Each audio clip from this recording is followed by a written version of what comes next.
ठीक है, शुक्रिया। अच्छा, अब जो डायमेंशंस के हवाले से मैं बात करने लगा हूं, इसमें मैं एक शख्स का नाम आपको लिखवाना चाहता हूं। इसका नाम है थियोडोर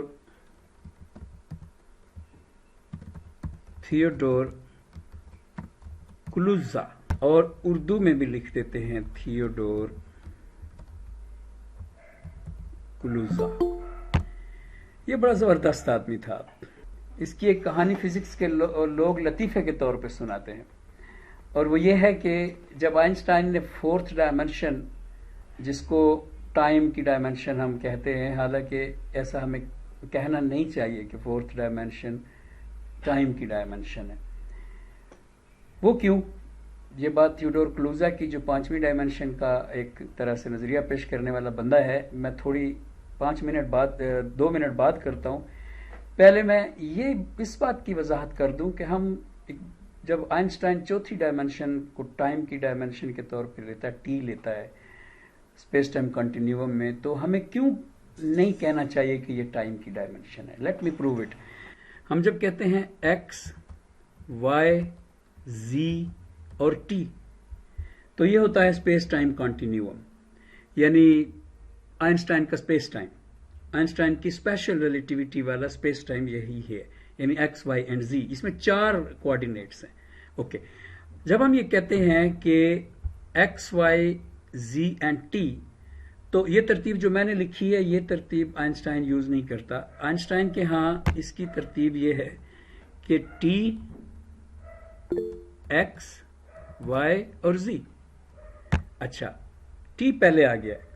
उसके बाद आइंस्टाइन टी भी यूज नहीं करता। एक्स नॉट, एक्स 1, एक्स 2 और एक्स 3 के तौर पे लिखता है के वक्त। फिलहाल जब आपने देखा कि इसको बदला है, रिप्लेस किया है टी, एक्स, वाई, जेड को एक्स नॉट, एक्स 1, एक्स 2 और एक्स 3 के साथ, इसका मतलब ये कि एक्स नॉट जो है ये टाइम है, एक्स 1 जो है ये स्पेस है, एक्स 2 जो है ये भी स्पेस है, और एक्स 3 जो है ये भी स्पेस है। एक्स 1 एक्स है और एक्स 2 वाई है और एक्स 3 जेड है। सिंपल, इसमें कोई जरा सी भी मुश्किल बात नहीं है। अब जरा देखें कि आइंस्टाइन इसको टाइम की डायमेंशन क्यों नहीं लेता।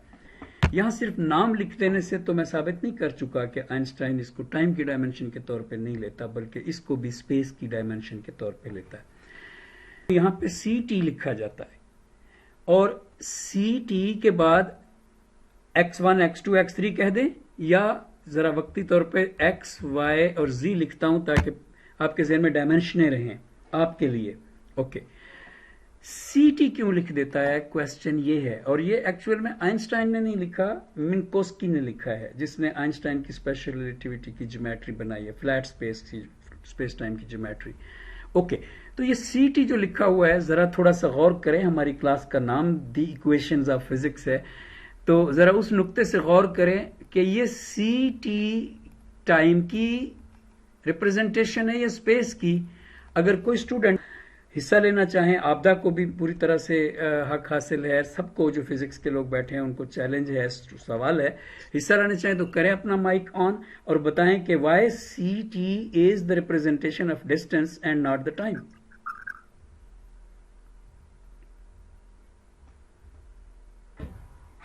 सर मैं कोशिश करूं? जी बिल्कुल, हर किसी को खुलेआम है। सर जो सी है, मैं ये समझ आवाज समझ नहीं आ रही सर। वेलोसिटी तो टाइम डिस्टेंस हो गया ना। जैन का जवाब भी दुरुस्त है, शाबाश जैन। अब्बास आपका जवाब पहुंच गया। अब उनको बताने दे वो क्या कह रहे हैं, अली रहमत। सर मैं ये कह रहा हूँ कि ये स्पीड ऑफ लाइट की वजह से वो कह रहा हूँ। आपका जवाब भी दुरुस्त है, लेकिन जैन का ज्यादा दुरुस्त है। बात यह है कि अगर आप देखें ना, ये सी टी जो लिखा हुआ है, ये एक्चुअल में क्या है? जब हम एक मशहूर पुरानी मुसावात अक्सर यूज करते हैं अपने, ये एक्चुअल डिस्टेंस है। हाँ, गुड आपदा, बिल्कुल ठीक, शाबाश। सर अगर मैं sir first equation of motion से अगर तो जब हम इसको निकालते हैं तो ये डिस्टेंस ही होता है। पहले आपदा बोलें फिर फरहान बोलें। चले आपदा, आप दोबारा बात करें प्लीज। जी सर, एक्चुअली मैं वेट कर रही थी मेरी बारी का। ठीक। ये डिस्टेंस है जिसमें हम निकालते हैं स्टार्ट से S equal to V T से, जिसमें वी की जगह यहाँ सी है। वो शाबाश। इनकी बात भी दुरुस्त है कि सी यहाँ स्पीड ऑफ लाइट के लिए रिप्रेजेंटेशन है, लेकिन एक्चुअल में ये बताया डिस्टेंस ही हुआ है। शाबाश। अब फरहान आप भी बोल लें, यानी आप भी बताएं, हिस्सा लें अपना। सर ये वही वजह है जिसकी वजह से एस्ट्रोनॉमर्स स्पीड ऑफ लाइट को यूज करते हैं स्पेस के डिस्टेंस के नापने के लिए। हाँ, नूरी साल, लाइट ईयर, लाइट सेकंड। हाँ बिल्कुल, आप सब लोगों स्पीड को ऑफ लाइट कांस्टेंट होने की वजह से हम पानी में दें। इसको यानी कि रिप्रेजेंट कर सकते हैं कि उसी फॉर्म में, स्पेस को हम टाइम की फॉर्म में रिप्रेजेंट कर सकते हैं और टाइम को स्पेस की फॉर्म में। हाँ बिल्कुल ठीक। तो और अब इसकी मेन रीजन ये भी है कि एज अ रेफरेंस इसको हम लेते हैं ना लाइट को, जी तो उसके लिहाज से ही इसको भी डिस्क्राइब किया हुआ है, जिसकी बिना पे सारे एस्ट्रोनॉमर्स जो हैं वो फिर इसी यूनिट के अंदर जो है वो Exactly. कैलकुलेशन करते हैं। अच्छा जी, सबसे अहम बात यह है, सर, बहुत माजरत, कुछ लोग ग्रुप पे मैसेजेस कर रहे हैं, शायद उनकी रिक्वेस्ट वेटिंग है एंट्रेंस के लिए ना, एंटर कर लीजिए। मुझे अंदाजा नहीं। ओहो,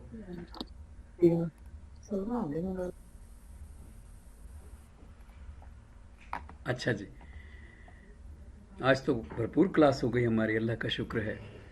अच्छा जी, अब देखिए कि सबके जवाबात दुरुस्त हैं, और सबके जवाबात दुरुस्त होने के बावजूद जो मैं ऐड करना चाहता हूँ, सबके जवाबात दुरुस्त हैं और सबके जवाबात एक खूबसूरत नए एंगल को पेश कर रहे हैं। यानी हर बात दूसरी के साथ लिखी जाए तो एक छोटा सा पैरा बनेगा जो तफसील में बताएगा कि CT क्यों लिखा गया है। लेकिन मैं जो ऐड कर रहा हूँ इसमें वो भी बहुत ज़रूरी है। वो ये है कि जब भी हम एक मैट्रिक्स में लेना चाहते हैं चीज़ें, आप लोग जानते हैं, मैथ के लोग बैठे हैं यहाँ पे, तो एक मैट्रिक्स में जब हम चीज़ें लेते हैं तो हम दो SI सिस्टम की चीज़ें इकट्ठी नहीं कर सकते। मतलब हमें सिस्टम इंटरनेशनल में जो यूनिट्स लेने होते हैं, फर्ज करें हम मीटर्स ले रहे हैं तो हमें वेलोसिटियाँ लेनी होंगी, मीटर पर सेकंड ले रहे हैं। अगर हम मीटर ले रहे हैं तो हमें डिस्टेंस लेने होंगे उस मैट्रिक्स में। हमें मतलब फंक्शन तो दो मुख्तलिफ वेरिएबल्स के दरमियान पैदा कर सकते हैं, लेकिन एक मैट्रिक्स के अंदर एक ही यूनिट्स जिससे बरामद हों, एक ही यूनिट्स, हम वो चीज़ें एक ही जगह लिख सकते हैं। अब चूंकि टाइम का यूनिट होता है सेकंड, और x का यूनिट होता है मीटर, y का यूनिट होता है मीटर, z का यूनिट होता है मीटर, तो how it was even possible कि आप जो है टाइम को और x को यानी स्पेस को एक मैट्रिक्स में लिखते। ये वो ज़रूरत थी जो मिन्कोस्की ने x नॉट लिखकर या CT लिखकर पूरी की। और जैसा कि आपदा ने कहा, एग्जैक्टली ये वाली इक्वेशन जो आपके सामने 9th की या 8th की है, S = VT, ये उसकी चेंज फॉर्म है, क्योंकि इसमें S जो है वो डिस्टेंस कह लें आप, और इक्वल्स में वेलोसिटी C रोशनी की है और T टाइम है। तो डिस्टेंस चूंकि CT की फॉर्म में लिखा हुआ है, इसलिए ये CT भी मकान का, स्पेस की एक डायमेंशन है।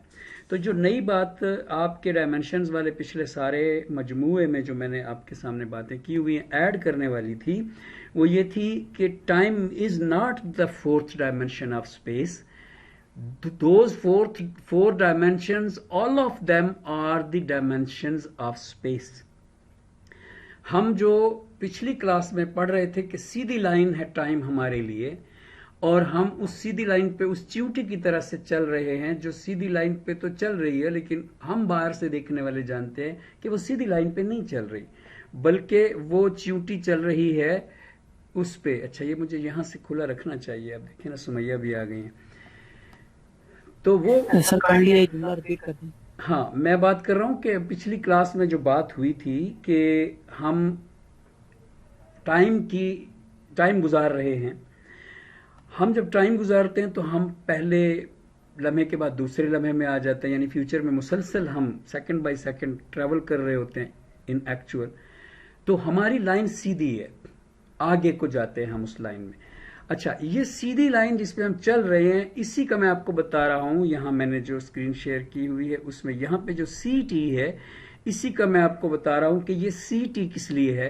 ये CT अब टाइम की डायमेंशन नहीं है।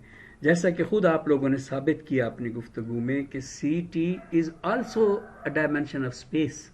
C T actually S equals V T, तो वी टी जब भी लिखा जाता है डिस्टेंस के लिए लिखा जाता है। अब सी टी चूंकि डायमेंशन ऑफ स्पेस है, then where is the time?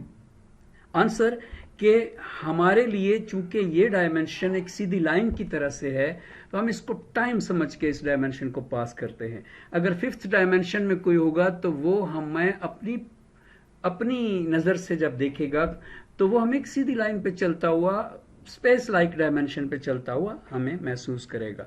So that is why this is true कि ये जो मकान है ये fourth dimension of space, time जो है फोर्थ डायमेंशन ऑफ स्पेस है। यहाँ पे इतना मैं डॉक्टर हुमा के लिए कहता चलूं कि अल्लामा इकबाल ने इसके साथ शदीद इख्तिलाफ किया है। अल्लामा इकबाल ने the reconstruction of religious thought in Islam में कहा है कि all but destiny is all for, क्या कहते हैं उसको, किस्मत जो है, खुद अंग्रेजी का लफ्ज है किस्मत, is all about the future. और अगर ये फिक्स्ड है like space dimension, then future is fixed. और अगर फ्यूचर फिक्स्ड है तो कोई इख्तियार बाकी नहीं रह जाता हमारे पास, जिसे हम फ्री विल कहते हैं। तो इकबाल का ये मौक़िफ़ है कि आइंस्टाइन यहां गलत है। आइंस्टाइन को टाइम को आज़ाद रखना चाहिए था। अगर उसको स्पेस लाइक डायमेंशन बनाएगा तो एक सीधी लाइन बन जाएगी और उसके ऊपर मुख्तलिफ संगे मील होंगे और वहां पहुंचना होगा लाइक फ्यूचर। लेकिन यहाँ पे मैं अल्लामा साहब से इसलिए माजरत खा हूँ, मैं उनका बहुत बड़ा मुरीद हूँ, लेकिन इसलिए माजरत खा हूँ कि उन्होंने स्पेशल रिलेटिविटी को लिया। उसमें हुमा उस लेक्चर में शायद मौजूद थी जो लाहौर में हुआ है। मैंने वहां ये बात की थी कि उन्होंने पता नहीं क्यों जनरल थ्योरी को नहीं लिया। जनरल थ्योरी ऑफ रिलेटिविटी आपको भी मालूम है 1916 में आई है। अल्लामा इकबाल की वफात 1938 में है। अल्लामा इकबाल 1934 में खुतबात लिख रहे हैं। 1934 1916 से बहुत गैप पर है। वही इकबाल जो डार्विन की वफात के 12 साल बाद अपनी किताब में तफसील से नजरिया इर्तिका लिख सकता है, वही इकबाल आइंस्टाइन के जीते जी उसकी जिंदगी में 1934 में general theory of relativity, gravity की जो थ्योरी है, उसको मेंशन नहीं करता। और ग्रेविटी की थ्योरी के बाद आई है क्वांटम। आपको भी पता है कि फोटो इलेक्ट्रिक इफेक्ट से और प्लांक से और इनसे क्वांटम शुरू होती है और उसके बाद आई है, और इकबाल उसको मेंशन करता है और इन डिटेल मेंशन करता है। प्लांक का नाम लिखा हुआ है इसलिए कि इकबाल ने अशरियों की क्वांटम डिटेल में पढ़ी हुई है और बाकायदा मैच करके दिखाता है कि मौजूदा क्वांटम जो है वो अशरियों की क्वांटम जैसी है। वही इकबाल जो है जनरल थ्योरी को न जाने क्यों उसको छोड़ देता है। सो इस पे हम कभी फिर किसी दिन बात करेंगे। और ये भी आपकी डिस्कशन, फरहान जैसे जीनियस और ऐसे लोगों की डिस्कशन के लिए मैंने खुला छोड़ा है। आज तो हाफिज साहब भी मौजूद है, तो ये हम जारी रखेंगे ग्रुपों में। अब वक्त बहुत होता जा रहा है और मैंने आज मुस्लिम इरा शुरू करना है। मुझे थियोडोर क्लूजा के बारे में बताने दें। तो आइंस्टाइन ने फोर्थ डायमेंशन का जो कॉन्सेप्ट दिया वो स्पेस लाइक डायमेंशन का कॉन्सेप्ट दिया कि वो फोर्थ डायमेंशन टाइम जो है वो इटसेल्फ डायमेंशन ऑफ स्पेस है। जब आइंस्टाइन ने ये कर दिया तो थियोडोर क्लूजा ने 1905 में, मतलब ये जनरल थ्योरी नहीं है, ये स्पेस टाइम कंटिन्यूअम जो है ये जनरल थ्योरी नहीं है। C T comma X comma Y comma Z जो मैंने आपको दिखाया, या X naught comma X one comma X two comma X three जो मैंने आपको दिखाया, ये स्पेशल थ्योरी है और इसको मिन्कोस्की ने इसकी ज्योमेट्री को बनाया। तो उस वक्त 1905 में ही आई है स्पेशल थ्योरी। तो उस वक्त थियोडोर क्लूजा भी, जिसकी मैंने आपको तस्वीर भी दिखाई है, थियोडोर क्लूजा भी उस वक्त जो है बड़ा फाल, बड़ा एक्टिव साइंटिस्ट था। तो थियोडोर क्लूजा ने क्या किया कि क्लूजा ने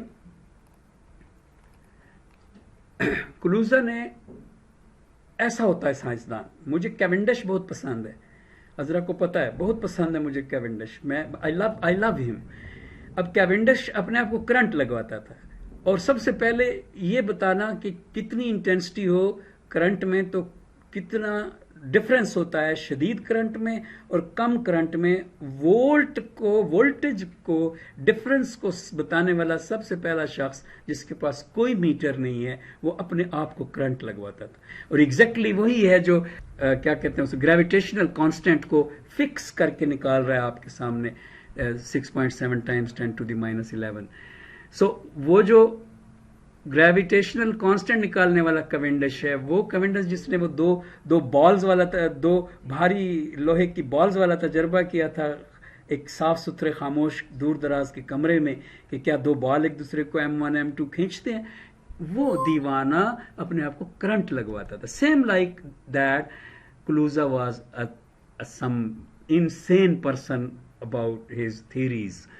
उसने कहा अगर आइंस्टाइन को रोशनी का सफर मालूम करने के लिए कि रोशनी की शुआ जो है वो कैसे कैसे जाती है, एक नई डायमेंशन CT काम दे रही है जो फोर्थ है, तो क्यों ना मैं इलेक्ट्रोमैग्नेटिज्म के लिए, जिसमें इलेक्ट्रॉन और प्रोटॉन और न्यूट्रॉन की मूवमेंट दिखानी थी, और अभी तक हमारे पास उससे नीचे वाले पार्टिकल्स यानी हमारे पास अप क्वार्क्स डाउन क्वार्क्स और ये चीजें नहीं थी, ना न्यूट्रिनोज थे, ना पायोन्स थे, ना म्यूऑन्स थे, कुछ भी नहीं थे।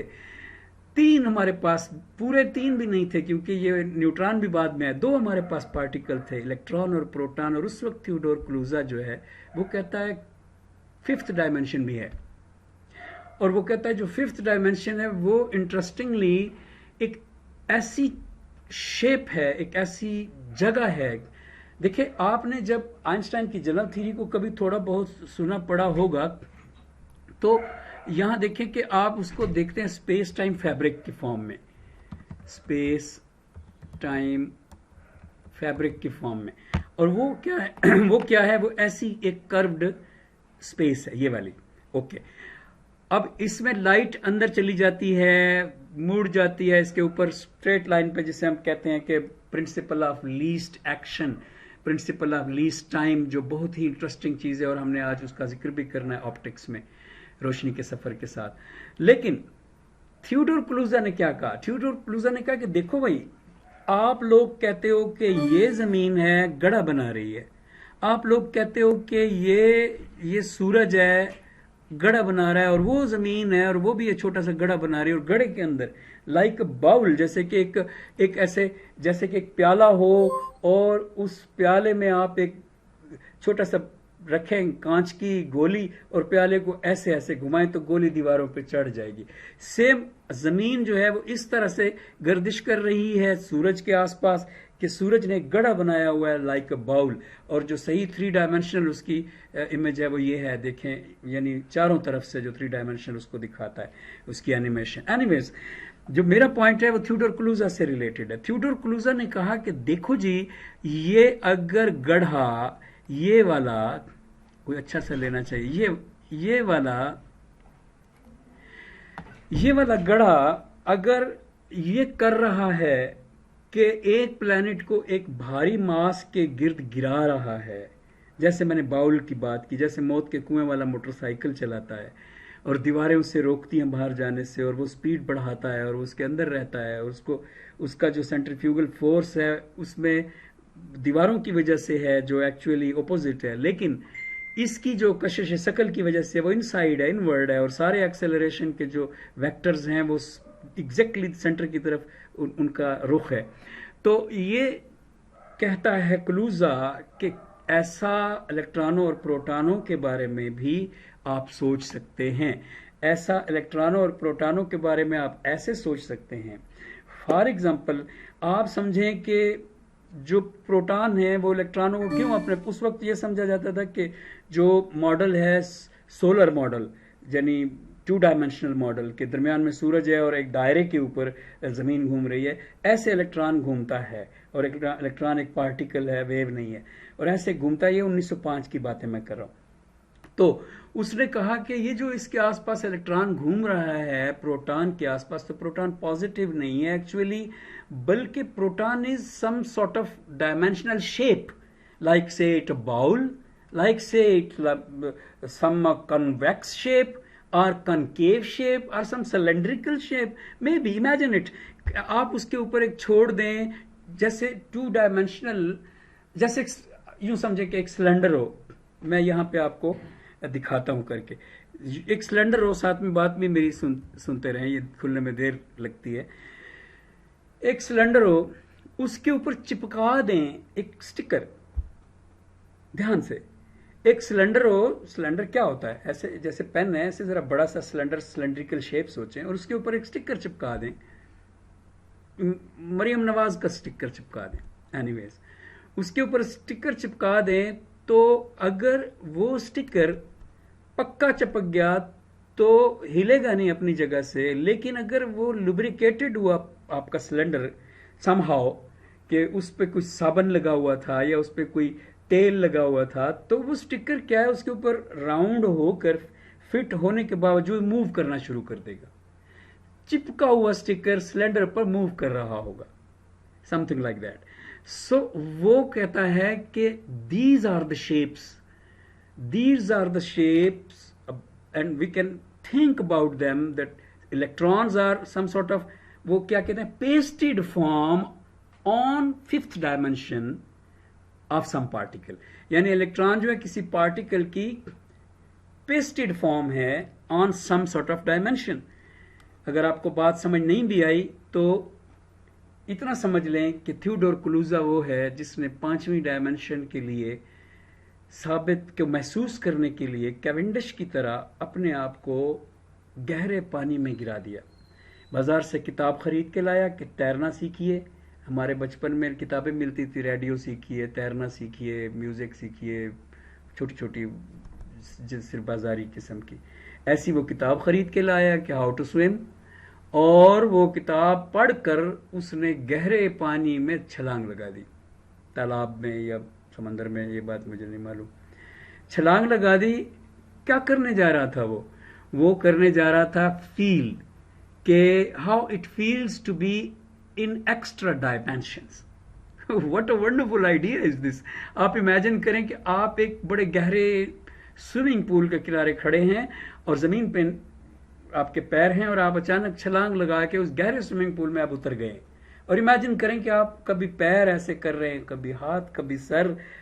आपको एक फीलिंग आएगी कि आई एम समहाउ डायमेंशनलेस, और maybe I am moving in so many other dimensions, maybe where are those dimensions, I want to feel them. So just for obtaining some sort of feel in his feelings, in his senses, he did this. He was a physicist, he was a mathematician, but he did this. और वो मरने वाला हो गया, फिर किसी ने उसकी जान बचाई, तो एक लतीफ़ा सा बन गया कि how insane he is, कि उसने जो है आइंस्टाइन की 4th डायमेंशन के पैटर्न पे जब सोचा कि प्रोटॉन न्यूट्रॉनों को ऑन सम शेप, क्योंकि जमीन भी तो एक शेप के ऊपर सूरज के आसपास घूम रही है ना, तो वो भी ऑन सम सिलेंड्रिकल स्फेरिकल में भी, मैंने इसको नहीं छेड़ना, ये इलेक्ट्रोमैग्नेटिज्म के वक्त छेड़ा जा सकता है या एक्चुअली स्ट्रिंग थ्योरी के वक्त छेड़ा जा सकता है कि how those shape can be. लेकिन अभी फिलहाल जस्ट ये कि एक सिलेंड्रिकल शेप है, उसके ऊपर एक स्टिकर चिपका हुआ है, वो इधर घूम गया, वो इधर घूम गया। तो ऐसा ही इलेक्ट्रॉन और प्रोटॉन जो है वो किसी शेप में, maybe cylindrical, maybe some other sort, कि उसमें वो ऐसे ऐसे टर्न कर रहे हैं जैसे सितारे के गिर्द स्पेस टाइम फैब्रिक में टर्न कर रहे हैं। ओके, डायमेंशंस के मुतालिक ये बात मिलती जुलती है हमारे आज के मौजू के पहले फिलोसफर अल-फराबी की एक हरकत के साथ। अल-फराबी ने भी पानी में छलांग लगा दी थी। अल-फराबी का जिक्र तफसीली बाकायदा तारीख के साथ अभी मैं करने वाला हूं थोड़ी देर में, लेकिन मैं उसको क्लूजा के साथ जोड़ने के लिए जरा थोड़ा पहले भी उसका एक जिक्र कर लूं। अल-फराबी ने भी पानी में छलांग लगा दी थी, लेकिन मजे की बात यह है कि क्लूजा ने तो एक छलांग लगाई और उसको निकाला गया कि ये मर रहा है, लेकिन अल-फराबी ने मुसलसल तजर्बात किए समंदर में छलांग लगाकर और समंदर के नीचे जाकर। वो क्या जानना चाहता था, वो स्पेस पर कर रहा था रिसर्च, कि अगर स्पेस एम्प्टी, वो जानना चाहता था कि स्पेस, आउटर स्पेस को, तो उसको शायद उसका ज़हन आउटर स्पेस के बारे में होगा या नहीं, वो शायद इस हवा वाली स्पेस के बारे में, मुझे नहीं पता खुद, एक्चुअली सीधी सी बात है, मुझे तो कहानी का पता है कि वो स्पेस के बारे में जानना चाहता था कि either it is empty or filled with some sort of things. तो उसने जो है तजर्बात किए बहुत सारे पानी में छलांगे लगाने के अल-फराबी ने, और फिर आखिर में उसने लिखा जब अपनी किताब में, तो लिखा कि स्पेस इज नॉट एम्प्टी। आज हम जानते हैं पीटर हिग्स को 2012 का नोबेल प्राइज इस बात पे मिला है कि हिग्स बोसॉन जो हैं वो they are everywhere, they are actually उन्होंने परमिएट किया हुआ है पूरी यूनिवर्स में, actually like this water in glass, पूरी यूनिवर्स उनसे भरी हुई है। हिग्स बोसॉन्स, हिग्स फील्ड कहते हैं उसे। So space is not empty. Also, Casimir effect proves space is not empty. Other some even कि स्पेस टाइम जो स्पेशल रिलेटिविटी की है वो भी ये नहीं कहती कि zero energy is not some sort of energy. जब आप स्पेस टाइम फैब्रिक बनाते हैं अली रजा, जब स्पेस स्पेशल रिलेटिविटी की स्पेस टाइम फैब्रिक बनाते हैं वो सीधी बनती है, उसमें कोई एक्सेलरेशन नहीं, लिहाजा कोई कर्व नहीं। अब वो जो सीधी बनती है तो उसके यूं समझ लें कि उसके, ये भी खुल गया है तो इसमें कर लेते हैं, उसके यूं समझ लें कि जो नीचे जमीन पे आपको नजर आ रहा है इस वक्त एक ग्राफ, ऐसे सीधे ग्राफ्स होते हैं, कर्व्स नहीं होती, लाइक कॉस नहीं होती, दायरे वाली शेप नहीं होती।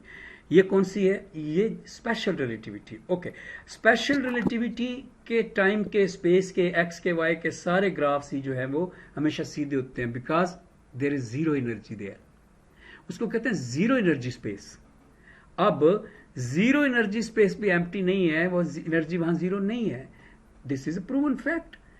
आप उस जीरो एनर्जी में से इतनी ज्यादा एनर्जी ले सकते हो एक टाइम पे कि जिसे वैक्यूम एनर्जी कहते हैं, और कहा जाता है कि ये जो कहा नहीं जाता, ये भी एक मतलब साइंटिफिक एक्सपेरिमेंटल फैक्ट है कि ये जो छिपकली दीवारों पे चढ़ी फिरती है तो वो वैक्यूम एनर्जी यूज कर रही होती है जब उसका पैर उसको लग रहा होता है। आप इस पर डीप रिसर्च खुद करिए। सो कहने की बात यह कि अल-फाराबी ने कहा space is not empty. somehow he felt that, he sensed that, and then he said space is not empty। उसने कोई उसका प्रूव नहीं दिया, कोई मैथ नहीं है, कुछ नहीं है। हिग्स फील्ड वाले हिग्स को मिलना चाहिए नोबेल प्राइज, उन्होंने प्रूफ दिए हैं, मैथ की है। लेकिन हम ये कह सकते हैं कि बहरहाल ट्रेडिशंस होती हैं आइडियाज की, और लेगेसीज होती हैं, और आइडियाज पीछे से आ रहे होते हैं, और ऐसा नहीं है कि वो आगे ट्रांसफर ना हो। मुस्लिम सारे जो है उनके साथ बड़ी ज्यादती हुई है, बड़ी जुल्म हुआ है बहुत ज्यादा।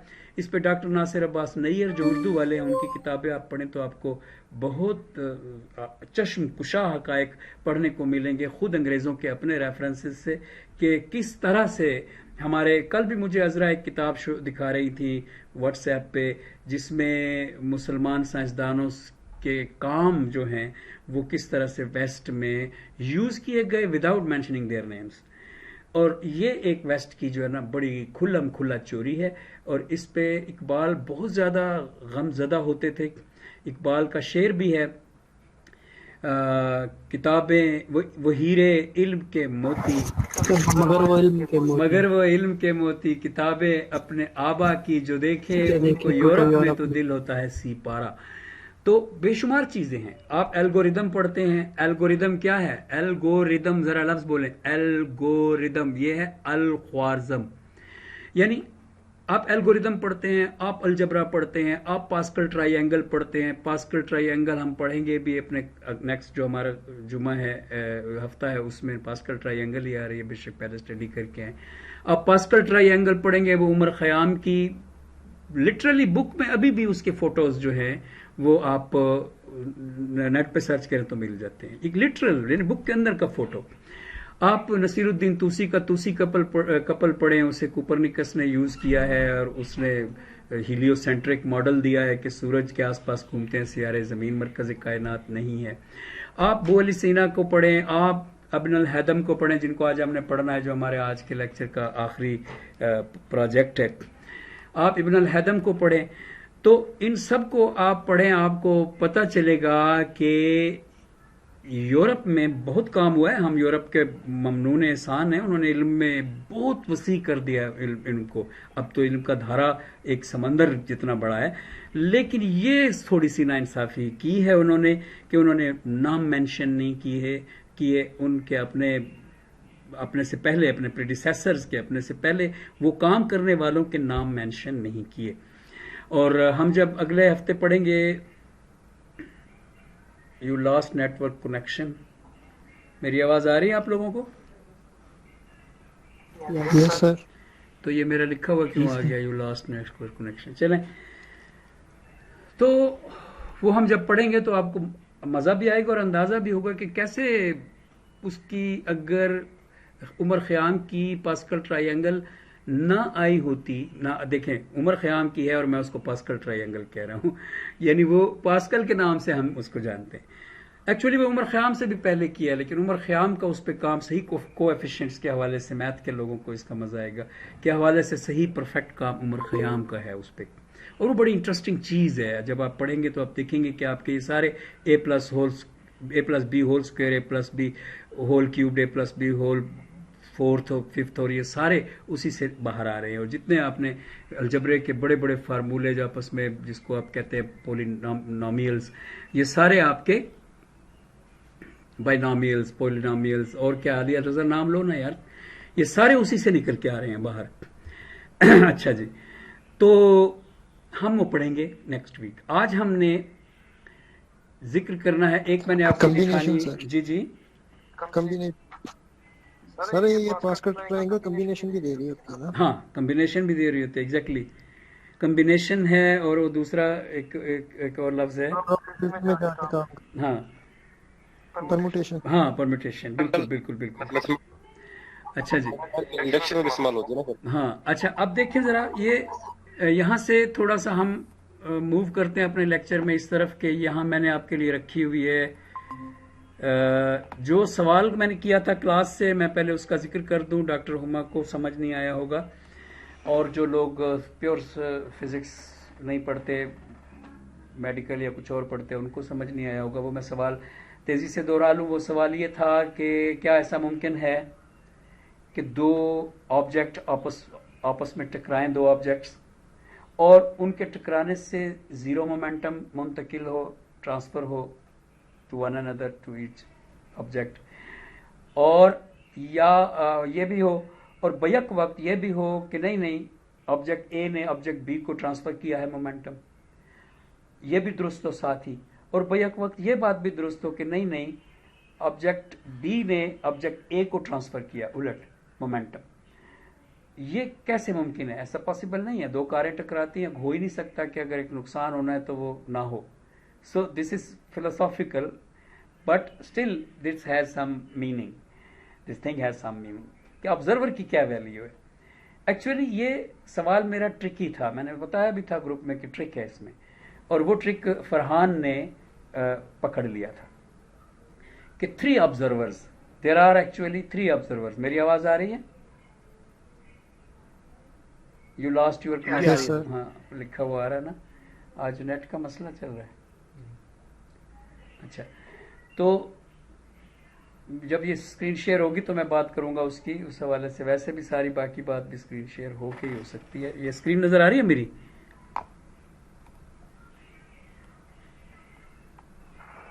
जी सर। अच्छा, तो ये जरा देखें आप, ये पहला जो केस है इसमें मोमेंटम ट्रांसफर नहीं हो रहा, अभी लिखा हुआ भी आएगा कि नहीं हुआ। नो काइनेट मोमेंटम नहीं, सॉरी काइनेटिक एनर्जी कहनी है, मैं फिर बताता भी हूं क्यों ऐसा है। No kinetic energy transfer. अब कैमरा चेंज हो गया है, कैमरा इज मूविंग एक्चुअली। मैं एक बार फिर दोहराऊंगा, जो असल चीज है वो बाद में बताऊंगा। अब काइनेटिक एनर्जी ट्रांसफर इस तरफ होगी, बॉल को हुई है, बॉल को। अब उल्टी ट्रांसफर होगी बॉल से ऑब्जेक्ट को,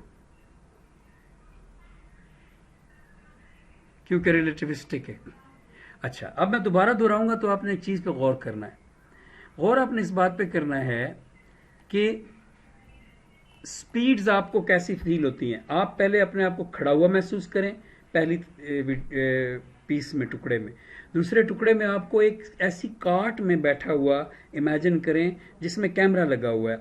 आपने कभी देखा होगा शूटिंग कैसे करते हैं फिल्मों में, स्टूडियो में, उसमें चल रही होती है बाकायदा कार्ट, बाकायदा जैसे फोकलिफ्टर होता है ऐसे, और उसमें कैमरा फिट होता है तो वो चलती है। तो आप अपने आप को एक कैमरे में बैठा हुआ सोचें जो मूव कर रहा है, और एक बार इस तरफ जाता हुआ सोचें, एक बार इस तरफ। तो एक बार आपको स्पीड तेज महसूस होगी बॉल की, एक बार आपको स्पीड स्लो महसूस होगी बॉल की, एक बार नॉर्मल महसूस होगी। हालांकि ये एक ही अमल है जो हम आइंस्टाइन के s² = x0 - x1 से साबित कर सकते हैं कि सबके लिए एक्चुअली एक्सीडेंट हुआ है, but still relativistic momentum and relativistic velocities are there, you can see them with your own eyes.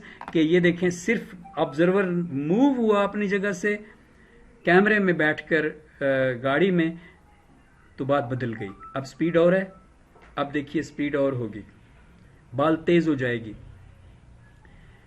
ये पहले के लिए लिखा हुआ है, दूसरा अब शुरू हो रहा है। ये देखिए बाल तेज हो गई, ये देखिए बहुत तेज हो गई, ये देखिए बहुत तेज हो गई। क्यों? क्योंकि काइनेटिक एनर्जी ट्रांसफर हुई है लेफ्ट साइड को, इस गोल चीज से लेफ्ट साइड को ट्रांसफर हुई है काइनेटिक एनर्जी। अब कैमरा और तरफ जा रहा है, इसलिए बाल स्लो हो गई, क्योंकि काइनेटिक एनर्जी ट्रांसफर हो रही है उस दीवार को, ना के बॉल को। So this was the question and two lucky guys, Ali Rahmat और कासिम। देखो यार, अभी तक नहीं है ऑन हुआ कैमरा। इन्होंने सॉल्व किया इसको। चलें जी, काफ़ी बातें मैंने कर ली हैं और अब हम आते हैं मुस्लिम इरा की तरफ। बिस्मिल्लाहिर्रहमानिर्रहीम। अगर मेरी स्क्रीन नज़र आ रही है तो ज़रा देखिए कि मैं क्या, जी कोई बताएं ताकि मैं बात जारी रखूं, क्योंकि मेरी तरफ से कनेक्शन ये बता रहा है कि यू लॉस्ट योर कनेक्शन, से रिकॉर्डिंग रोकी हुई है। अब चलाई दोबारा। तो वो उसने जब किए, यानी तजर्बे किए कि लाइट जो है वो एक ऐसे ऑब्जेक्ट पर, जरा देखें मैं ड्रॉ करता हूं आपके सामने। ये ले लेते हैं हम एक कर्व, इसको ड्रा कर लेते हैं इतना सा, और इसको घुमा लेते हैं ऐसे, और इसको साइज में मोटा कर देते हैं, और इसका कलर जो है वो कोई ये नहीं, इसका नहीं, ये तो नॉन कलर्ड हो, ये रेड कलर। अब ये हमारा क्या है? ये हमारी डिश है। डिश एंटीना आपने देखा होगा कि जो एक कॉस होती है, जो एक कर्व होती है, उस कर्व का सी कहां पे होता है कि अगर वो दायरा होती, अगर वो कॉस दायरा होती तो उसका सी सेंटर में होता, जो कि उसका सेंटर पॉइंट है। फर्ज करें कि ये फर्जी है, एक्यूरेट नहीं है, मैंने बना दिया है। ओके, फर्ज करें ये उसका सी है। अच्छा, अब हमें तो कॉस चाहिए, दायरा वापस कर लेते हैं। ओके, अब ये जो सी है, ये इसमें से अगर आप एक लाइन गुजारें इस सी में से सीधी, तो इसको नीचे कर ले तो इसके अंदर से गुजरती हुई नजर आएगी। नजर आ रही है आपको? वैसे जो कंप्यूटर यूज कर रहे होंगे उनको आ रही होगी, और जो मोबाइल यूज कर रहे होंगे उनको नहीं आ रही होगी। ऐसा ही है ना? नहीं सर, मोबाइल पे आ रहा है। अच्छा, नजर आ रही है। ओके, तो अब ये जो पॉइंट है, आपने अभी देखा कि ये पॉइंट क्या है? ये इस पूरी स्फीयर का, याद रखें कि ये स्फीयर है क्योंकि ये डिश का टुकड़ा है। याद रखें कि ये स्फीयर है क्योंकि ये डिश का टुकड़ा है। और स्फीयर को भी हम चाहें तो यहां इसको स्वीप कर सकते हैं, एंड स्वीप, या ये ऐसे ऐसे करके। तो हमारे पास इस तरह से करने के ऑप्शन हैं, लेकिन ज्यादा 2D की ड्राइंग में समझाना आसान होता है। ओके, अब जो ये सेंटर पॉइंट है इसको हम कहते हैं सी, मतलब एक इसका नाम देते हैं सब, इसका नाम है सी। चलिए इसको हम यहां पे हम इसको नाम दे देते हैं सी। क्या आप देखें कि यहां पे एक ऑब्जेक्ट है, और इस ऑब्जेक्ट को हम कह लेते हैं कि ये कोई बंदा है जो खड़ा है। ये एक बंदा है जो खड़ा है। अब इस बंदे को छू कर जाने वाली रोशनी की जो शुआ है वो कैसे जाती है? प्रिंसिपल एक्सिस कहते हैं इस नीचे वाले नीले एक्सिस को। वो इस प्रिंसिपल एक्सिस के पैरेलल यहां जाके टकराती है डिश के अंदर। आज तक डिश एंटीना और दूसरे तीसरे एंटीना सारे इसी बेस पे बनते हैं, और सबको ममनून एहसान होना चाहिए मुस्लिम ऑप्टिसिस्ट का। लेकिन बहरहाल फिलहाल हम ये डिस्कस कर रहे हैं कि ये रे ऑफ लाइट जो अंदर जाके टकराती है डिश के साथ किसी ऑब्जेक्ट के, फर्ज करें टॉप को छू कर जाने वाली, उसके हर रे जो है वो जा रही है। तो यहां मैंने ये जो कैलकुलस की मिसाल दी है, ये इसलिए कि जरा गौर करें कि ये पॉइंट यहां पे जिस पे ये टकरा रही है, ये पॉइंट कैलकुलस का पॉइंट है भाई। ये point this type of verb से लिखा जाएगा because this point is on a dish. अगर ये प्लेन पर होता तब और बात थी, तब भी हम इसको कैलकुलस का पॉइंट कहते हैं। लेकिन फिलहाल आप देखें कि this point is on the dish, इसका मतलब ये सिंगल पॉइंट है। और इब्न अल हैदम को ये पता है कि एक सिंगल पॉइंट पर भी लॉ ऑफ रिफ्रैक्शन और लॉ ऑफ रिफ्लेक्शन जो है वो ठीक ठीक काम करेगा। अब देखें, उसने यहां से ली एक शुआ, और ये शुआ उसके मुताबिक प्रिंसिपल एक्सिस के अगर बिल्कुल मुतवाजी आएगी तो फिर श्योर शॉट है कि वो सी और इस पॉइंट के, जो कि इसको पॉइंट को भी नाम दे देते हैं, ये पॉइंट है पी, इसको नाम दे देते हैं पी। ओके, तो अब ये पॉइंट पी पर और पॉइंट सी और पी के बिल्कुल सेंटर से क्रॉस करेगी। अगर आप लॉ ऑफ रिफ्रैक्शन और रिफ्लेक्शन की रूल से ये शुआ यहां डालें तो ये डेफिनेटली इसको यहां से क्रॉस करेगी सी और कर्व के सेंटर से। ओके, अब एक और शुआ अगर आप ड्रा करें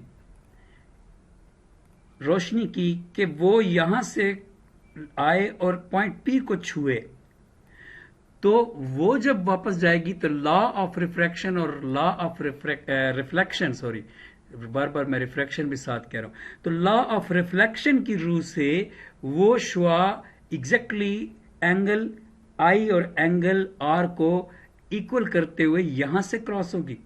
और ये दोनों शुआएं रोशनी की अब क्या हो गई हैं कि एक इमेज बनाएंगी। फर्स्ट पिन होल कैमरा जो है वो भी इब्न अल हैदम का बनाया हुआ है।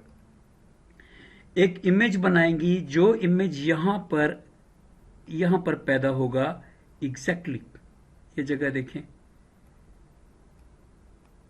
क्या हो गया है यहां पर, और ये छू रहा है उस क्रॉस को, जो क्रॉस कर रही है लाइट्स उसको ये छू रहा है, लेकिन उल्टा इमेज पैदा होगा।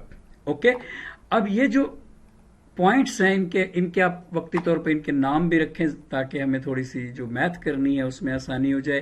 कि इसको हम कह देते हैं पॉइंट ओ, पॉइंट ए, दूसरे को कह देते हैं पॉइंट ओ, और ये ए और ओ जो हैं ये परपेंडिकुलर हैं ट्रायंगल का जो बन रही है, वजूद में आ रही है। और ये इस पॉइंट को हम कह देते हैं पॉइंट सी, सॉरी आई, और इस पॉइंट को हम कह देते हैं पॉइंट बी। सी तो अलग पॉइंट है ना, इसको हम कह देते हैं पॉइंट बी। अब सी और बी में फर्क है, ये याद रखना है। सी को मैं ऊपर ले जाता हूं ताकि दोनों पॉइंट्स डिफरेंट रहें। अच्छा, फर्स्ट रिफ्लेक्टेड रे सी में से नहीं गुजरेगी जी? फर्स्ट रिफ्लेक्टेड रे जो है, फर्स्ट रिफ्लेक्टेड रे जो है वो नुक्ता मास्का में से गुजरेगी। फोकल पॉइंट को कहते हैं एफ, उसका भी मुझे लिखना चाहिए। फोकल पॉइंट को कहते हैं, ये है जी सर बिल्कुल ठीक है। फोकल पॉइंट को कहते हैं एफ। ओके, इससे शायद सर नॉर्मल गुजरेंगे। हाँ, सी से नॉर्मल गुजरेगी, और उसकी रे आती भी जिस रास्ते से है नॉर्मल की, वो जाती भी उसी रास्ते से। ओके, अच्छा, अब देखें कि आपके पास एक सिर्फ पॉइंट और है जिसका नाम नहीं है, वो भी रख लें तो मैथमेटिक्स आप कर सकते हैं, और वो ये है ई।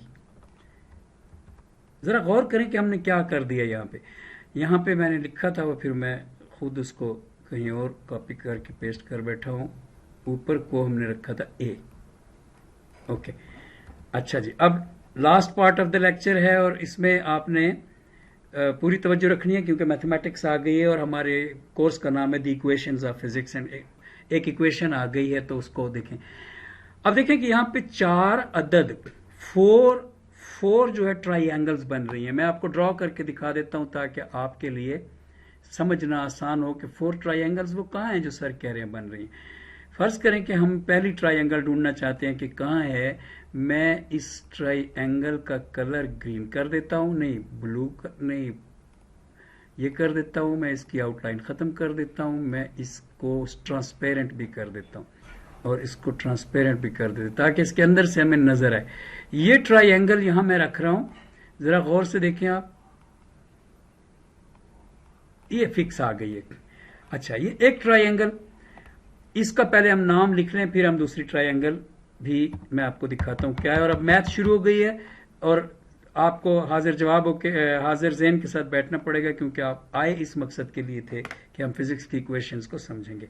ओके, अब जो ट्राइंगल मैंने बनाई है, इसका ट्राइंगुलर नाम जो है वो होगा, मैं यहाँ पे एक टेबल एंटर कर दूं ताकि हमें 2 खाने मिल जाएं काम करने के लिए, और उसका ट्राइंगुलर नाम होगा,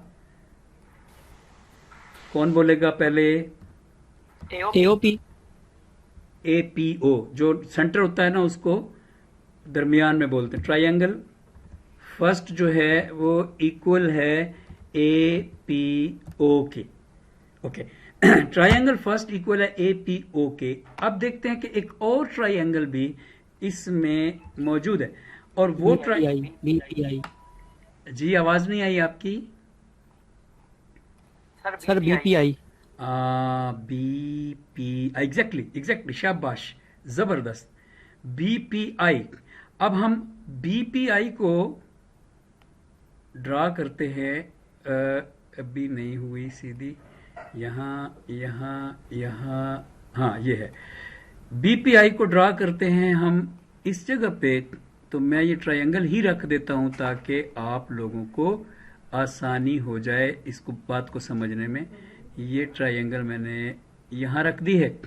ओके, ये 2 ट्रायंगल्स बनी हैं और इन दोनों ट्रायंगल्स को मैं साइड पे भी रख देता हूं ताकि आपको साथ साथ नजर आती रहे इस शेप में।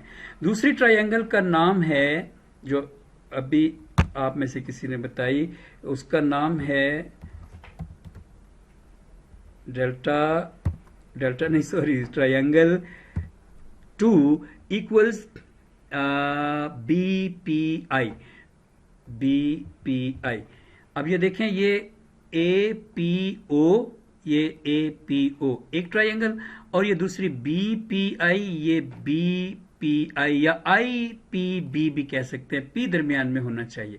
2 ट्रायंगल्स हो गई, 2 और ट्रायंगल्स भी इसमें मौजूद हैं, और उन 2 ट्रायंगल्स को एक नए रंग से शो कर देते हैं ताकि हमारे लिए आसानी हो जाए पहचानने की। हम यूं करते हैं कि ये एक ट्रायंगल इस कलर की ले लेते हैं, जिससे कहते हैं ये कलर, और इसकी हम ट्रांसपेरेंसी पैदा कर देते हैं। चले, अब ये ट्रायंगल हम कहां रखेंगे? इसको हम रखेंगे EPF। बोले, कौन बोला? EPF। EPF, शाबाश शाबाश शाबाश, जबरदस्त, थैंक यू। EPF ये शेप में आएगी यहाँ पे। ये EPF, अगर इसको आप कैलकुलस में देखते हैं ना चीजों को, तो वो कर्वी नहीं होती, फिर वो सीधी हो जाती हैं। तो इसलिए EP जो है, जब बहुत छोटे पैमाने पे उसको हम निकालेंगे DX ओवर क्या कहते हैं उसे, वैल्यू ऑफ फील्ड के हिसाब से, D5 ओवर DX, जब हम उसको निकालेंगे ना, तो ये उस वक्त क्या हो जाएगी, ये सीधी लाइन शुमार होगी। इसलिए आप इस कर्व को ये ना समझे कि triangle, right angle triangle form नहीं कर रही, आप ऐसा ना समझें, ये फॉर्म कर रही है, क्योंकि बहुत बारीक सतह पे हमने देखना है। तो इसको मैं थोड़ा डार्क किया है जरा। अच्छा जी, ये है EFP, यानी इसका नाम, ये पॉइंट सेंटर में देना होता है। यहां पे भी एक हमें पॉइंट रखना चाहिए और उसको F फोकल पॉइंट यहां पे बना देना चाहिए। तो ये ट्रायंगल है EFP। लिहाजा अब हमारे पास तीसरी ट्रायंगल आ गई है, और वो है ट्रायंगल नंबर 3, और वो है BFPF। एक आखिरी ट्रायंगल भी इसमें मौजूद है और वो भी बताएं फिर आप। इसी कलर की लेनी है, सर BFI। ऐसे कर लेते अब आएगी। हाँ, ये शेप यहां पे मौजूद है, ये देखें, ये बहुत छोटी है लेकिन ये है सही। ये एक ट्रायंगल है और ये है IFB या BFI। अब ये दोनों भी हम कॉपी करके अगर पेस्ट कर लें तो आपको आसानी हो जाएगी इनको पहचानने की। ये देखें, दो ट्रायंगल्स एक जैसी, दो ट्रायंगल एक जैसी, और ये हमारी 4 ट्रायंगल्स हो गए। तो हम चौथी ट्रायंगल को भी यहां लिख लेते हैं कि ये है चौथी ट्रायंगल, सॉरी,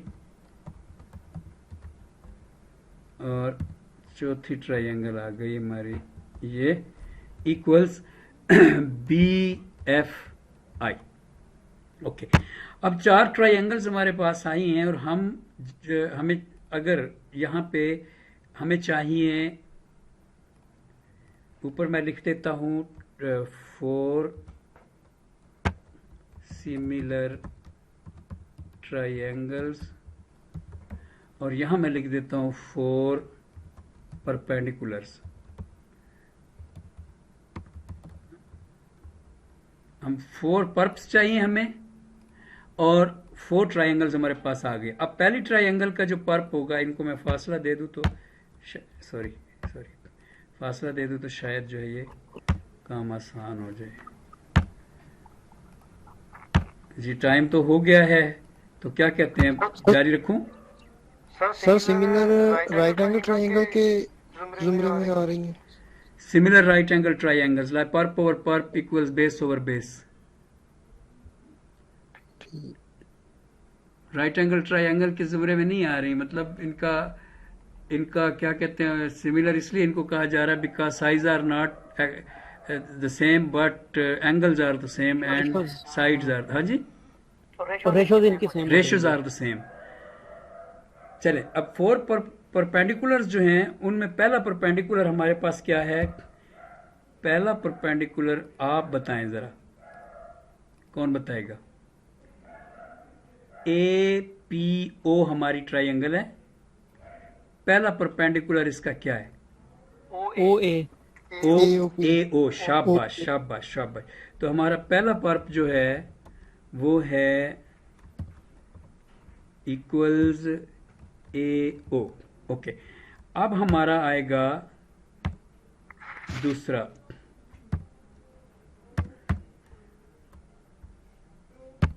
परपेंडिकुलर जो है BPI में, हाँ IB, शाबाश। ये आएगा हमारा दूसरा पर्प और ये दूसरा है, इसलिए दूसरा परपेंडिकुलर क्या आ गया है? IB, शाबाश। इस तरह अगर आप बताते जाएं तो क्लास छोड़नी नहीं पड़ेगी और काम हो जाएगा। अच्छा जी, अब तीसरा जो है वो ये सारे मुसल्लस आपके सामने हैं, तो आप परपेंडिकुलर इनके जानते हैं कि कैसे निकाले जा सकते हैं। OP। ओके, अब नेक्स्ट हमारा तीसरा परपेंडिकुलर EFP में से निकलना है ना, इसमें से, क्योंकि हमारी तीसरी है EPF में, तो EP निकलेगा। परपेंडिकुलर 3 जो है हमारा वो है EP। अब आ जाएं जी पर्प लास्ट जो हमारी इस ट्रायंगल में, तो ये भी IB है। तो हमारे पास ये आ गया लास्ट वाला पर्प चौथा, और ये है IB।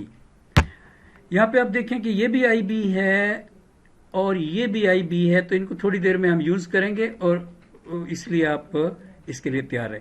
ओके, अब जो देखें जहां हम पहुंच चुके हैं, यहाँ पे हमें जरूरत है कि हम एक बार फार्मूला दोहरा लें। फार्मूला तो खैर वो नहीं है, वो जस्ट सिंपल एक कोट सी बनी हुई है कि पर्प ओवर पर्प, सॉरी यहाँ पे मुझे इक्वेशन की फॉर्म में लिखना चाहिए इसे।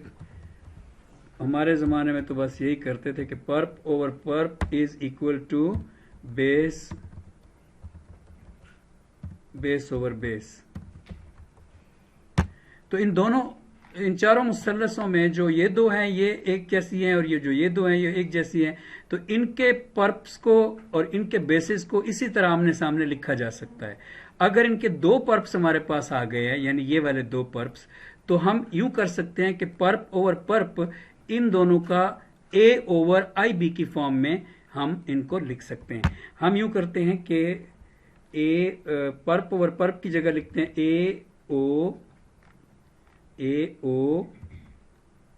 कंफ्यूज तो नहीं हो रहे आप लोग? ए ओ ओवर आई बी।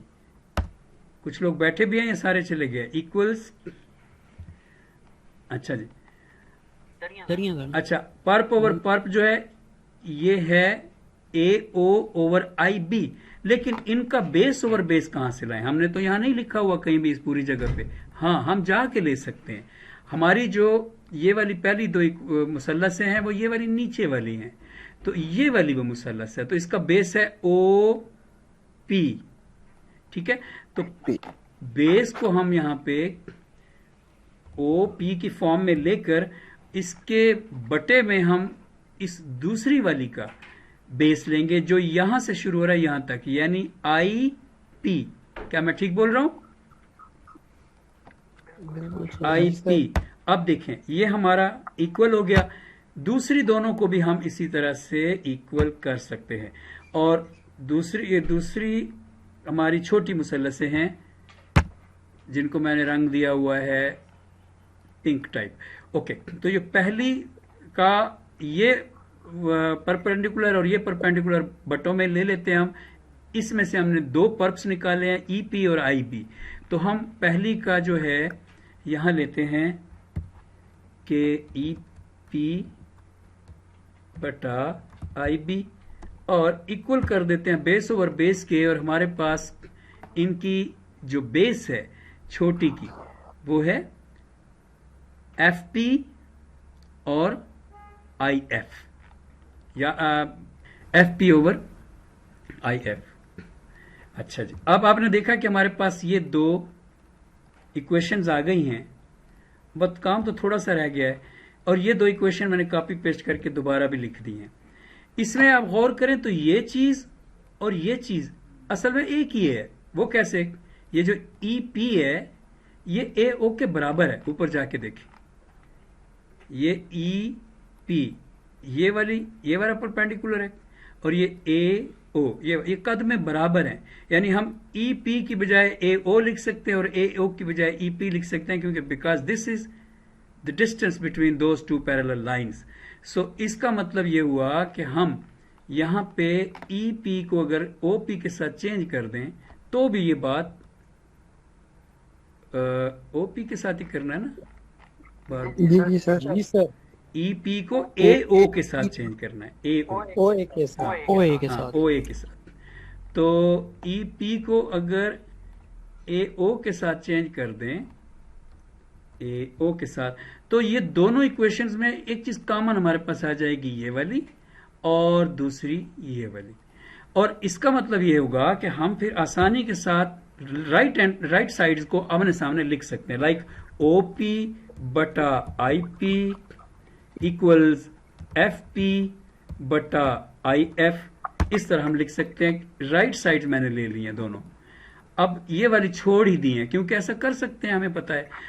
अच्छा, अब अगर हमने ये कर दिया तो एक छोटा सा काम और हमें करना बाकी है कि ये आई एफ क्या है, नीचे वाला जाके देखते हैं। हम यहां से इसको हम यहां से क्रॉप ले लेते हैं, स्क्रीन शॉट इसका, और नीचे ले जाते हैं। बार बार मुझे ऊपर आना पड़ रहा है, तो ये इसको यहां पेस्ट कर देते हैं। अब देखिए कि हमने ये फार्मूला हासिल किया है और ये हमारे पास अब तक का तस्वीर है।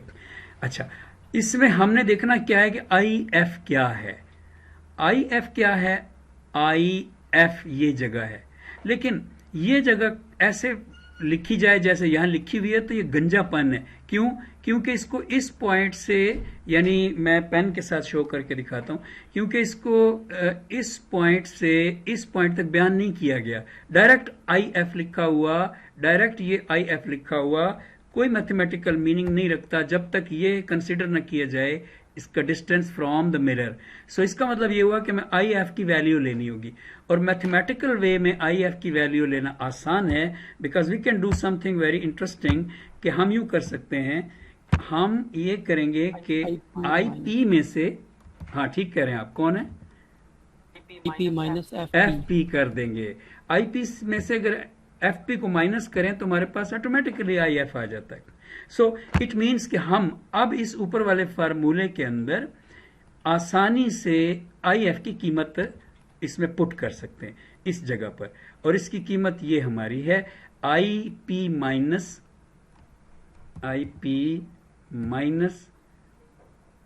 F P.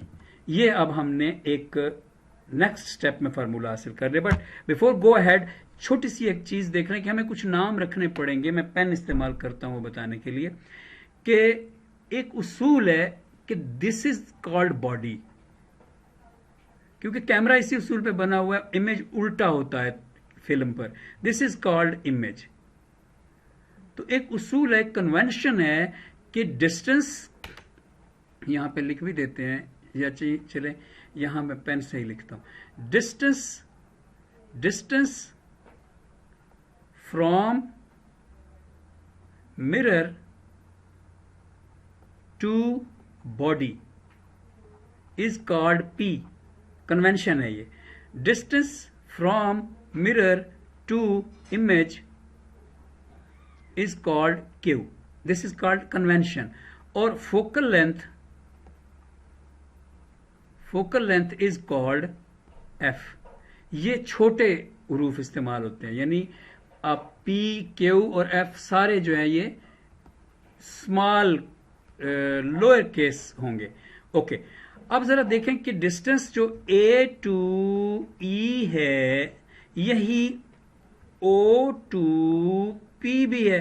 इसका मतलब distance from mirror to the body OP है। अगर distance from the mirror to the body OP है तो हम इस P के साथ इसको रिप्लेस कर सकते हैं। इसी तरह distance from the mirror to the image, ये इमेज है, ये IP है, तो इसका मतलब कि हम IP को Q के साथ रिप्लेस कर सकते हैं। And distance from the focal length, from the focal point to the point P जो है वो फोकल लेंथ है। टोटल फोकल किसी भी कैमरे की होती है फोकल लेंथ, वो टोटल फोकल लेंथ जो है वो हमारी क्या है, स्मॉल लेटर F है। तो इसका मतलब कि FP के बराबर, क्योंकि ये F और P में के बराबर F है, तो ये भी है, इसलिए हम इसको FP को रिप्लेस कर सकते हैं छोटे f के साथ, हम OP को रिप्लेस कर सकते हैं छोटे p के साथ, हम IP को रिप्लेस कर सकते हैं छोटे q के साथ। So last part of the lecture, बल्कि last thing of the lecture, क्योंकि बस थोड़ी सी बात है, और वो ये है कि let's replace with those names.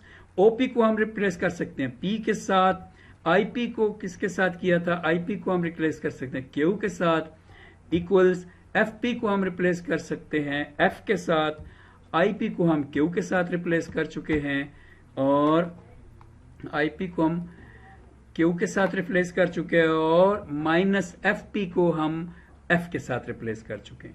Okay, अब यहां से थोड़ी सी अल्जेब्रिक काम है, और वो ये है कि आप इसको उधर ले जाएं और उसको उधर ले जाएं, यानी आप P को इनटू कर दे Q माइनस F के साथ और इक्वल कर दें QF के साथ। तो अब ये थोड़ा सा अल्जेब्रिक फंक्शन है, इसको तो इतनी बड़ी वो बात नहीं होनी चाहिए। अब इनको मल्टीप्लाई कर भी दें, PQ minus PF equals QF।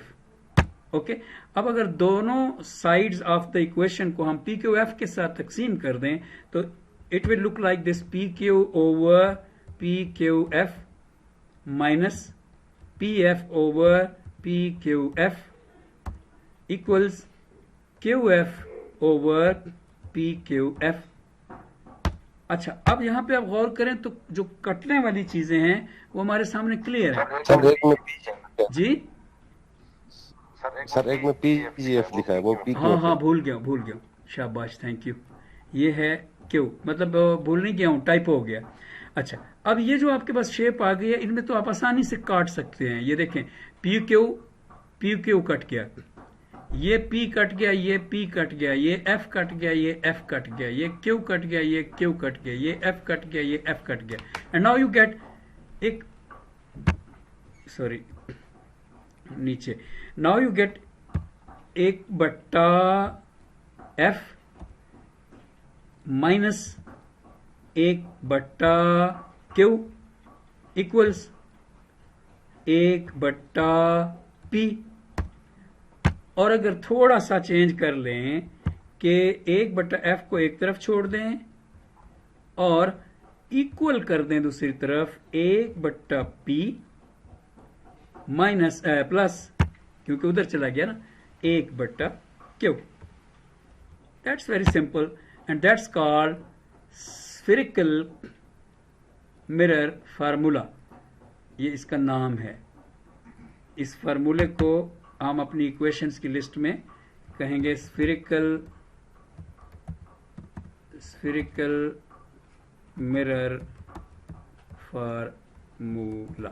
Okay, आपका लेक्चर खत्म हो गया है, टाइम ज्यादा हो गया है काफी सारा, उसके लिए मैं माजरत खा हूं। ये मैं फाइल आखिरी बात कर रहा हूं, सेव करता हूं आपके लिए। और इकबाल का नजरिया इसका नाम नहीं रखते, इसका नाम रखते हैं हम मुस्लिम इरा फर्स्ट लेक्चर। और इसको मैं डॉक्यूमेंट्स में सेव करने के बाद आपके सामने ही यहाँ गूगल के आपके classroom the equations of physics में क्लास वर्क में जाकर क्रिएट मटेरियल में मटेरियल के तौर पे इसको कह देता हूं मैं मुस्लिम इरा फर्स्ट लेक्चर, और यहां पर ऐड कर देता हूं यही फाइल। तो इसका यह फायदा होगा कि आपका पूरा लेक्चर रिकॉर्ड भी हुआ है और मुस्लिम मेरा फर्स्ट लेक्चर यहाँ पे अपलोड भी हो गई है फाइल। आप इसको खोल लीजिएगा, ये पढ़ी जाएगी आपसे, क्योंकि मैंने टाइप करके बनाई है पेन की बजाय। तो अगर डॉक्टर साहिबा अभी बैठी हैं, मैं देख लेता हूं, तो उनको भी ये करनी चाहिए। अच्छा, बैठी हैं, उनको भी ये करनी चाहिए कि ये फाइल खोल के समझें कि हमने ये आखिर में जो मैथमेटिक्स की है, या ये फाइल खोल के समझें, या इसकी वीडियो को ध्यान से देख लें कि हमने जो आखिर में मैथमेटिक्स किया ये इतनी कॉम्प्लिकेटेड नहीं है। एक्चुअली ये मुसलमानों का काम है और आप फख्र से करें। और ये मुसलमानों ने least principle of least action और प्रिंसिपल ऑफ लीस्ट टाइम दरियाफ्त किया है, और रिफ्लेक्शन और रिफ्रैक्शन के कवानीन दरियाफ्त किए हैं। सो this was very simple and beautiful, and I hope कि आप लोगों ने एंजॉय किया होगा। Thank you very much.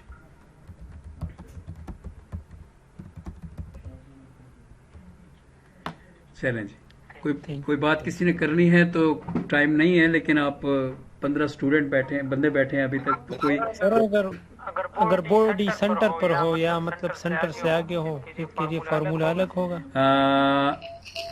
यानी बॉडी सी के आगे हो या सी से पहले हो? जी हाँ सर। ये बड़ा इंटरेस्टिंग क्वेश्चन है। नेक्स्ट इसमें इसको डील भी कर लेंगे। ये सिनेमा हॉल वाले इसको डिश को इस्तेमाल करते हुए इन चीजों का बड़ा ख्याल रखते हैं। Focal length is very important thing. Image जो है वो डिफरेंट जगह पे बनेगा, फार्मूला यही रहेगा। डिफरेंट इमेज की ये फार्मूला निकालने का तरीका था सिर्फ। फर्ज करें आप यहाँ से इसको, अभी ये इमेज है, अगर फर्ज करें आप इसको यहाँ से, फर्ज करें आप यहाँ से इसको चेंज करते हैं बॉडी को कहीं और, तो still it will work, the formula will work. Just ये फार्मूला निकालने के लिए हमने बॉडी को यहाँ रखा था कि जरा इजी इजी नजर आए आपको दूर से। सर मेरा सवाल ये था कि ये जो हमने उसका इब्न अल हैशम का जो हमने जिक्र किया, उसमें सर जो लाइट को उसने एज अ वेव लिया या रे लिया, यानी रे और वेव में क्या फर्क है? जो हम कहते हैं रे भी रे इब्न अल हैदम ने कहते हैं, इसमें क्या फर्क है? ऑप्टिक्स को एज अ वेव लिया है, ऑप्टिक्स में लाइट को एज अ वेव लिया है और उसने इसको मौज लिखा नहीं है। उसने इसको कहा है कि ये एक एंटिटी है जो इन्फिनिट रेंज रखती है। और ये बात इसलिए इम्पॉर्टेंट है कि आज की मॉडर्न क्वांटम मैकेनिक्स में लाइट की रेंज को इन्फिनिट रेंज कहा जाता है। इलेक्ट्रोमैग्नेटिक वेव जो है उसकी रेंज इन्फिनिट है, ग्रेविटेशनल वेव की रेंज भी इन्फिनिट है, स्ट्रॉन्ग न्यूक्लियर एनर्जी की रेंज बहुत शॉर्ट लेंथ है और वीक न्यूक्लियर एनर्जी की रेंज भी बहुत शॉर्ट लेंथ है। तो ये इब्न अल हैदम का इतना ज़्यादा कंट्रीब्यूशन है मौजूदा लाइट के कॉन्सेप्ट में कि जितना ज़्यादा contribution principle of least action का है स्पेशल और जनरल रिलेटिविटी, ख़ास तौर पे जनरल रिलेटिविटी में, अगर प्रिंसिपल ऑफ लीस्ट एक्शन ना होता तो आइंस्टाइन जनरल रिलेटिविटी क्रिएट नहीं कर सकता था। जनरल रिलेटिविटी जिसने स्पेस टाइम को कर्व करके दिखाया है वो प्रिंसिपल ऑफ लीस्ट एक्शन पर चलती है। क्यों? क्योंकि कैसे मुमकिन है कि distance between two lines, distance between two points on a straight line ज्यादा हो और distance between two points on a curve line कम हो? ये कैसे हो सकता है? देखने में तो आप कहेंगे कर्व जो है वो लंबी चीज है, स्ट्रेट लाइन जो है वो छोटी चीज है, but when you are in some gravitational well you will find that the distance between 2 points on a straight line is greater than the distance between 2 points on a curved line, which is lesser. So least action का principal आपसे कहेगा कि छोटे रास्ते पे चलो, जो मैंने तस्वीर भी बनाई थी कीचड़ वाली गाड़ी वाली। तो छोटे रास्ते पे चलने के चक्कर में सारे ऑब्जेक्ट बड़े बड़े गड्ढों में गिर रहे हैं, जिनको हम कहते हैं सूरज के गिर्द जमीन घूम रही है। चले अब मेरे घर वाले जो है वो खाने के बर्तन खड़का रहे हैं और उनकी आवाजें आप सुन रहे होंगे, इसलिए अब जो है क्लास को खत्म करते हैं। ओके जी, थैंक यू, अल्लाह हाफिज।